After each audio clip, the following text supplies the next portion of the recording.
Hi Sagittarius, how are you guys doing? I'm so happy that you are joining me for your Libra season reading. The energy is showing up here for this time period of Libra, and it's about, relationships, harmony, beauty, receptivity.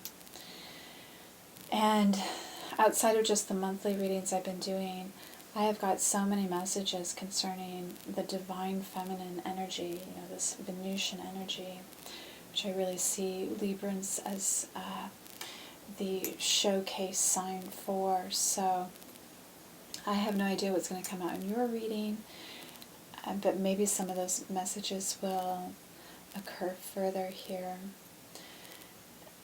If not, I encourage you to celebrate the Libra energy during this time. Participating in the arts, nourishing yourself. Having a spa day is like a perfect thing to be doing in this energy. Beautifying yourself as well. So this reading evolved out of the daily chakras ascension readings that I do, where conceptually if all the chakras were to come together into one singular one, it would reside where our heart is at and act like a radiating sun, where we were able to give energy out into the world instead of needing to take so much from it. So this is really founded on, becoming more enlightened beings and showing up and living with that type of energy. I then superimposed the astrological wheel, the Western one, over this so that we could break down the different rays into different categories and kind of piecemeal the entire picture and, digest it, I guess, a little bit more. We will start with your center card, which is holding the energy of that radiant sun that I was talking about in that heart space, and then we'll begin with the different houses and work our way around. I will read the little message that's on the back of your card. An angel surrounds you with rainbow wings, here to reconnect you with your true nature, the balanced, healthy, sensitive, and loving you. Remember that there is more to life than your achievements. Consciously connecting your spiritual and physical realities will help you reconnect to the sacred, infinite, and creative part of yourself that is yearning to play a greater role in your life. Yes, yes, yes, yes. So I know that you can be quite driven and focused, but that is encouraging you to listen to maybe a higher power for some guidance as well. And that it feels like if you were to do that would actually bring in a lot of soothing energy into you. Almost that energy that I am associating with Librans, where it's a very restorative, loving, feminine energy, yet it has strength and all of that. That's where it gets its strength. That's why it is so strong. And self-protected because of all that self-love and the connection with universal love. So we will now go into your first house. And I'm seeing here like you could really want to be kind of disconnected from what is important domestically right now. The domestic thing, if you've been playing a domestic role, could feel a little bit tiresome, a little bit overly burdened, and maybe the thing that's actually distracting you from that energy of knowing who you really are and getting to your true self. You just may have a lot of responsibilities there, and it seems like you need some time out. You need some time to be actually distant from those day-to-day responsibilities, whether you're actually a parent figure or you're just so caught up in the routine of something. This definitely feels more home related than work related. And I see that you just kind of want to slow down. Like there's this need to relax a little bit more and enjoy your own company.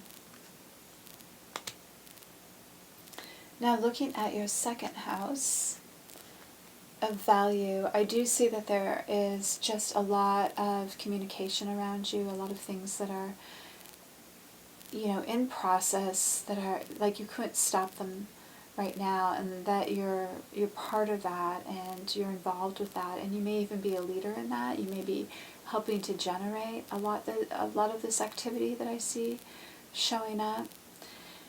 And it appears that this brings a lot of worth to your life. So this may be something that you do for your career.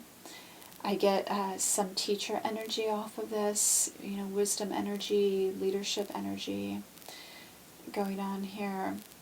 And it feels like this is a really healthy area for you. So it doesn't have the energy coming off of this where it feels like you need to hide and go away and whatnot. There's something about this environment that really feeds you, and in a way where it doesn't demand too much from you, and you're able to give to it gives back to you, and it's not unbalanced, basically.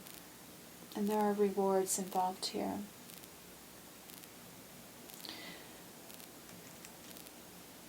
Now I'm going to look at your third house of communication and community.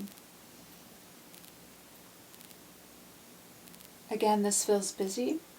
You may actually be interacting with a lot of other mothers. You may have children of your own. There may just be a lot of caring energy, a stewardship of the feminine energy of children as well. Having to act in community, having to work in a way that feels very survival. Again, this could be very mother energy tied into kind of some of that I got there. And it doesn't necessarily feel unrewarding. It looks like you can, when you're engaged in this environment, you can focus on what you need to focus on and let other people do what they're doing. And you know where to put your energy here.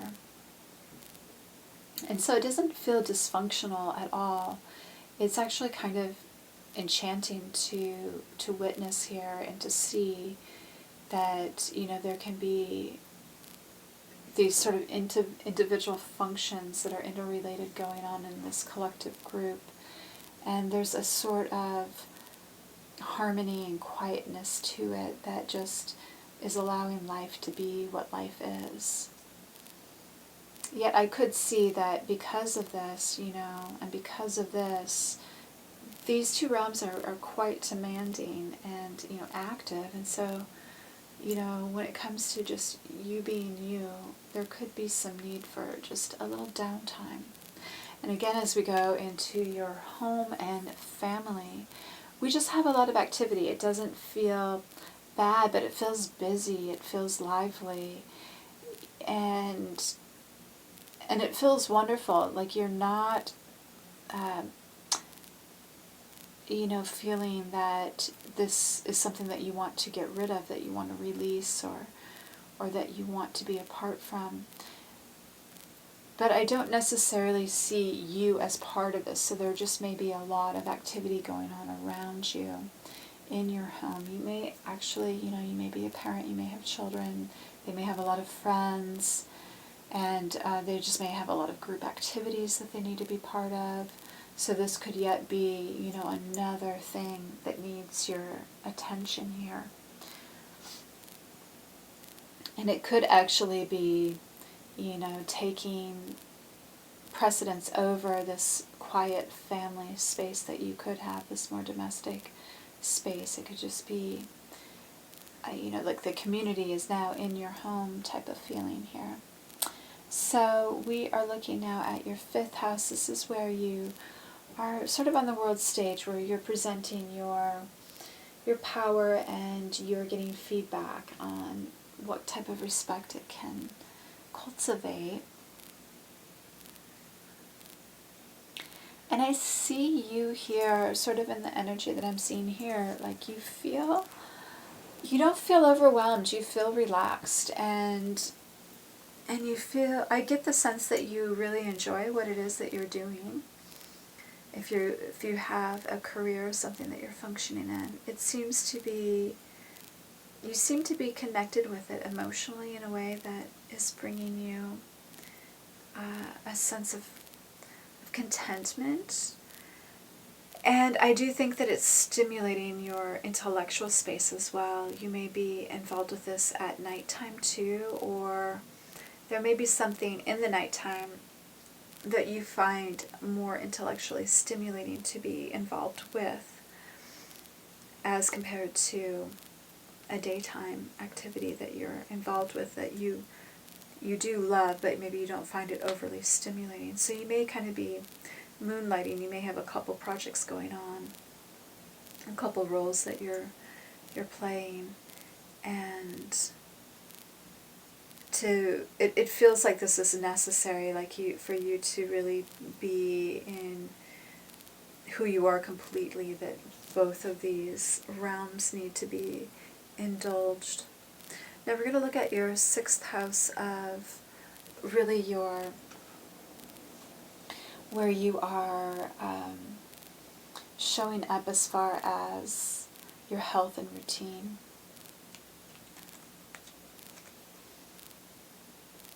Your daily routines. It looks like you're grounded, like you're well rooted, you're content, you're taken care of, you have your needs met, you feel, provided for, things are listening to you in your environment. All is well.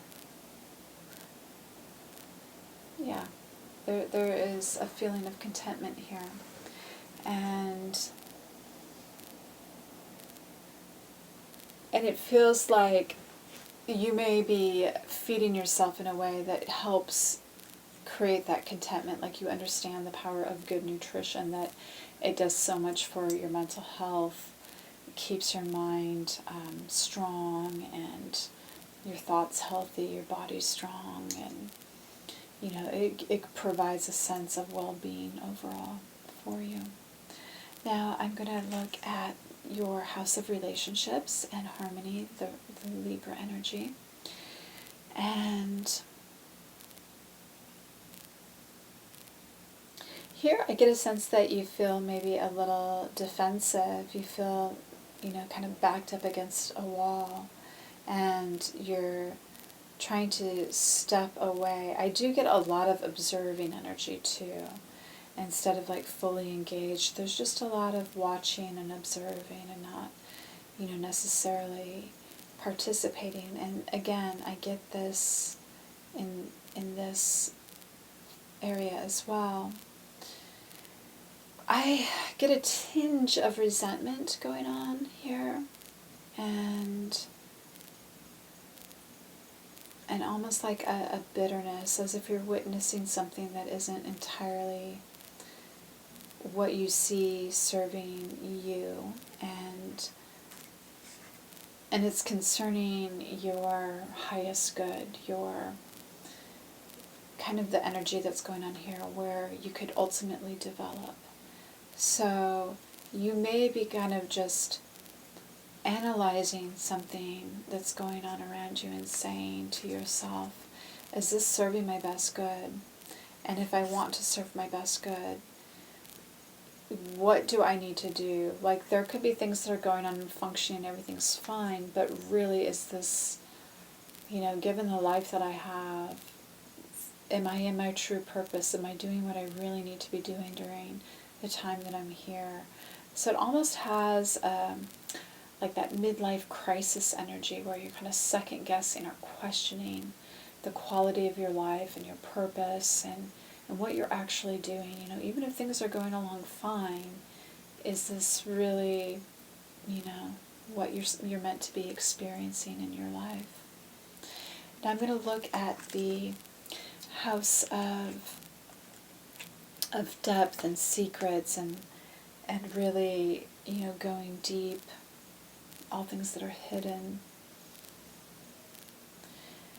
And here is where I see energy that maybe hasn't quite surfaced yet, and this could be what's starting to motivate, like the cracks coming to the surface, because deep within there seems to be a little bit of scrambled energy, a little mixing too much of different thoughts and feelings and hints of this and that, and it feels unresolved, it feels a little bit disorganized, and that it could use a little bit of clarity and attention.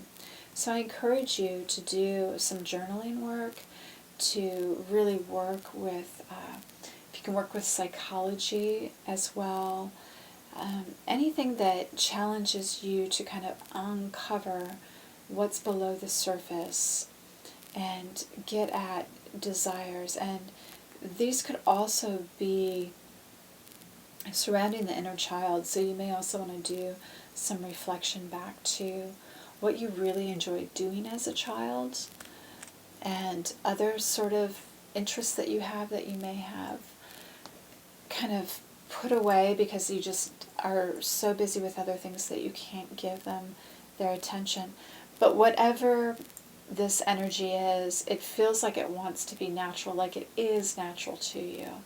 And it feels like it's sort of overgrown at this point, like you have something that is so inherent to your character that would like to be expressed through you, that it's becoming like a weedy garden or something, and it needs pruning, it needs attention, it needs care, it needs watering and nutrients, and it needs to thrive, just as you've taken care of so many other aspects of your life. You look to be like a very high achieving energy here, which Sagittarius, that's what you do, I guess. And we are landed now in your house. So this is about things that, you know, the greater things that you can reach to in your life to get you beyond what you already know and outside of your comfort zone. Now, this energy is really shaking things up. It's piggybacking off of this energy, definitely, and a little bit off of it here too. And I'm seeing you kind of in this rawness, you know, like where you're showing up a little bit disheveled, and it's as if you're abandoning the cares of the physical world, and you know that there's something else out there for you, and I see you reaching outside of yourself for it instead of within yourself, as if there's something in your environment that could give to you. This also has a feeling of travel, again, of an energy very, very much inherent to the Sagittarian energy.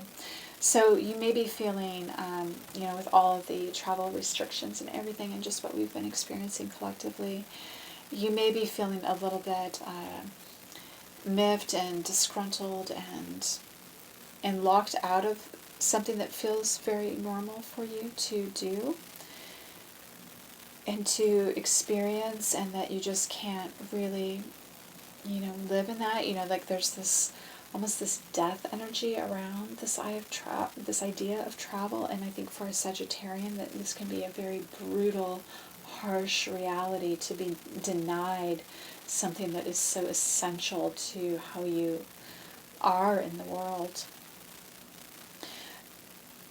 Though I truly feel like the resolve to this is something here, you know, in your childhood, a key to some natural talent that you have that can help alleviate what's going on here. Because it also feels like what this was, it's bigger than a temporary thing. This feels fairly permanent, like that whatever happened here is getting transformed quite a bit. Like things may never return as they once were for you in that arena. And if they do, it's like you're going to have a different perspective. You're just going to become sort of different relative to what this experience used to be like for you.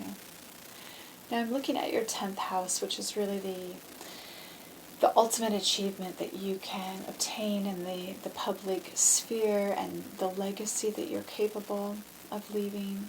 It looks like there's something about maybe writing here for you. It's something that wants to live on through what you can write.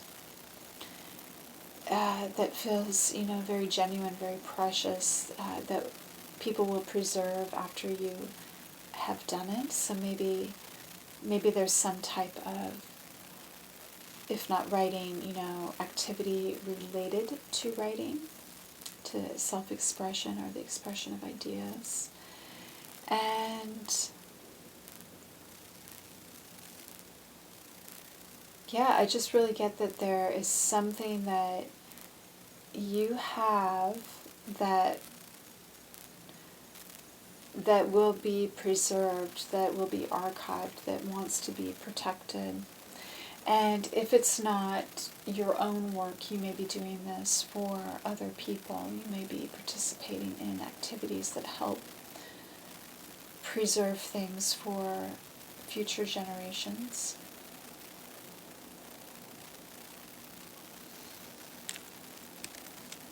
And we'll now look at your 11th house, how you are really independent yet interdependent.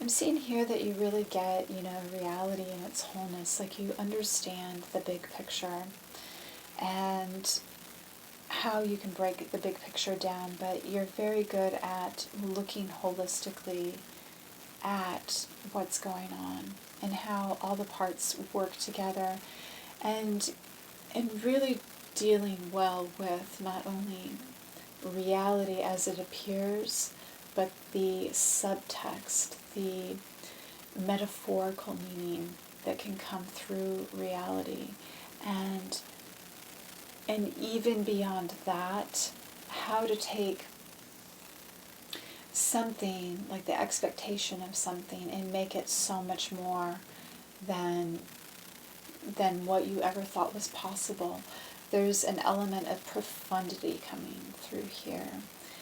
So you may have a special knack at being able to integrate into your reality your own unique vision through like your truest essence, and understanding how to work with like that creative energy that is the energy that goes into like real masterful artwork, or really good writing, really good filmmaking, and that level of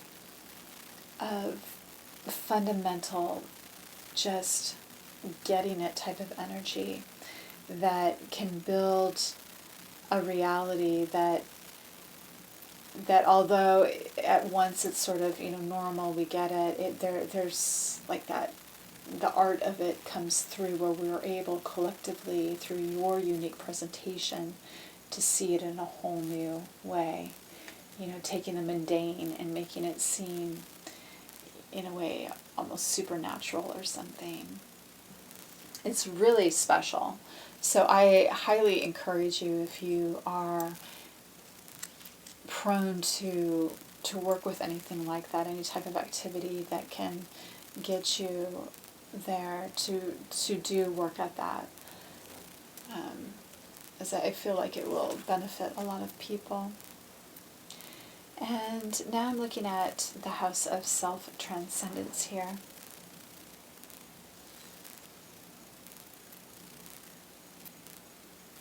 I do see you acknowledging the need to go in. I do see you getting some time to do that here. And it's like you get like how busy and how much demand, how much you need to show up and be there, how much energy it takes for you to be part of everything else. But you're really starting to claim your need to work with your inner reality more, your inner power, and to have more independence from all of this group activity and group demands. Not that you don't love it, not that you don't care for it, not that you don't, totally, show up in it, but it's like you're getting a calling that there's something that from you, and you being more in tune with you, and maybe with source energy that needs to work through you, that our world also needs. So, wow, Sagittarius, you are a major player. You really are doing a lot, I really admire your energy. As a Piscean, I spend most of my time in this type of energy. I'm not as outwardly and involved with people, so I have a lot of respect for people that can do this type of thing. And I guess just for some energies, this doesn't drain you, it actually keeps you going, but for me it would be a lot to carry on through. So, and plus I know like how high-minded you are, and if you don't really share that higher vision for the collective, then at some point in your life you must really feel that you're not fulfilling your true destiny. So I encourage you to just be yourself, and I'm excited for you for the month ahead. I'm going to close the reading now, wishing you well, and please check out, if you'd like, I have plenty of other readings among my other playlists. Take really good care, Saggies.